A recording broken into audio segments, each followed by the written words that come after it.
Hello, darkness, my old friend. I've come to talk with you again,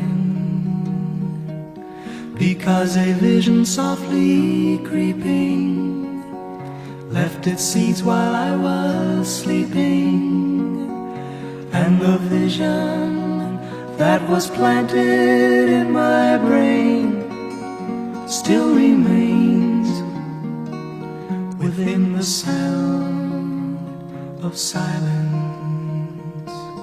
In restless dreams I walked alone, narrow streets of cobblestone, neath the halo of a street lamp. I turned my collar to the cold and damp, when my eyes were stabbed by the flash of a neon light.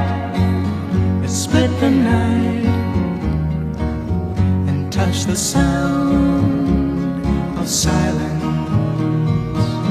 And in the naked light I saw 10,000 people, maybe more, people talking without speaking, people hearing without listening, people writing songs that voices never shared.